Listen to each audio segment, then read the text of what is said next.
In every of my conversation with young people, I try to find a way to ask them about their families, their fathers, their mothers, and of course their backgrounds. Last week I had another conversation with a pretty girl who is a teenager, and I asked her, so from how the conversation was going, I knew something was wrong somewhere.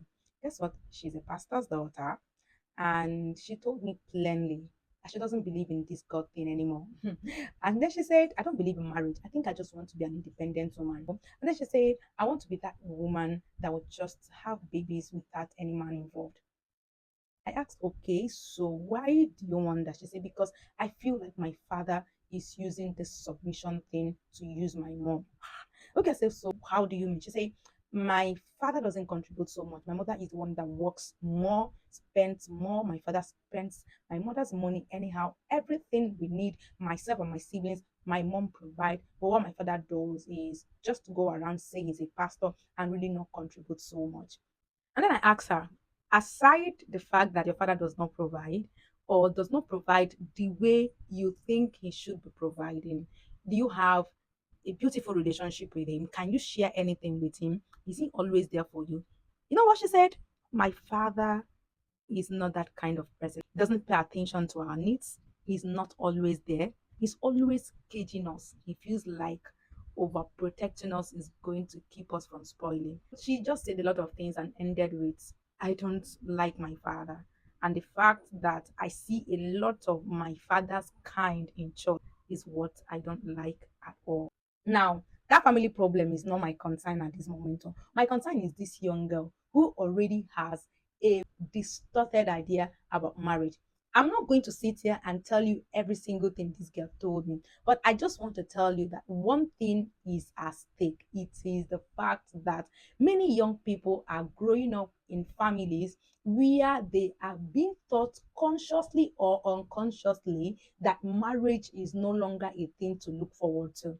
They have been taught unconsciously or consciously that marriage is not as beautiful as people make it seem like.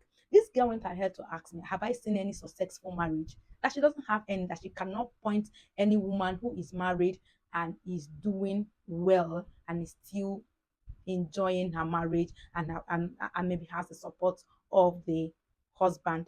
I named a few persons and she said, I don't know these people. And I don't have any of them in my circle. So I don't believe that marriage is a thing to look forward to. My father is just using it to suppress my mom. It is a whole lot of conversation. A whole lot is in between this conversation, I can tell you. But this is what I want you to know. There is a battle going on. The battle is not the one you can see, it is a battle of the mind, a battle to win the generations to come over to this feminine or feminist thing.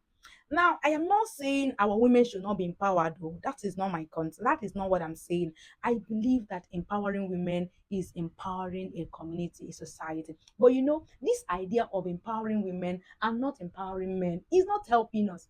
Having many Christian meetings, many conferences, many conventions for many women, when you are empowering women, teaching women to stand up and all that, and men are not being taught how to marry these women, how to make women thrive under them, how to also lead as men and as fathers and as the head of the home. There is a problem. Now, this is where this problem is coming from. When a woman is automatically more knowledgeable, more empowered, there is a tendency that the man that is leading that woman might want to be intimidated, might think that the woman knows a lot. Now, let me tell you, the truth is that when women know a lot, know more, and the men are not making effort to know, they are tired. It can be tiring to be submitting to a man who does not know. Now, I know that you are asking, didn't they know before they married them? Some of them did not know before they married them, but their eyes opened when they got married and then decided to look for knowledge because women are more open to learn. You know that? So they begin to learn.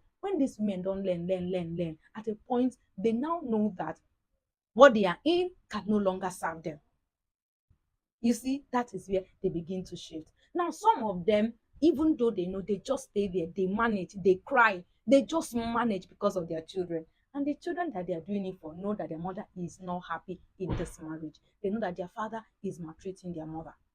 So now I am not against the men. I am not against the women. I am only saying that there is a core for better and stronger men to arise. Now, are there good men, fantastic men out there? There is also a call for these men who are doing well, who are leading their homes well, who have journeyed and have constantly seen how to overcome these journeys as men, as fathers, as husbands, to begin to teach other men.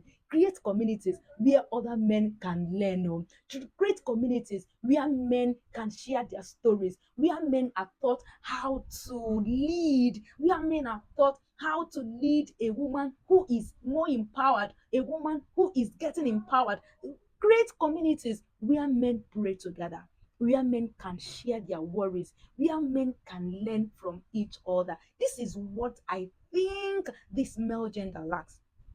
That is why you see women thrive. Women have a lot of communities. You see one woman is in prayer group, is in Bible study group, is in career group, is in this one, is in that one.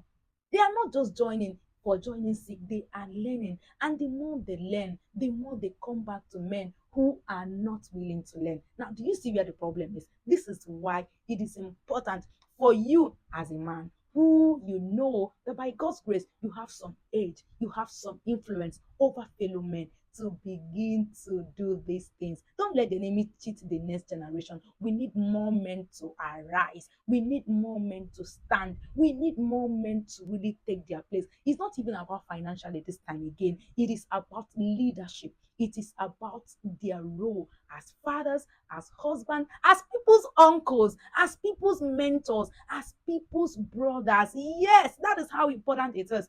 And let me tell you, I have learned over the years that men listen better to fellow men.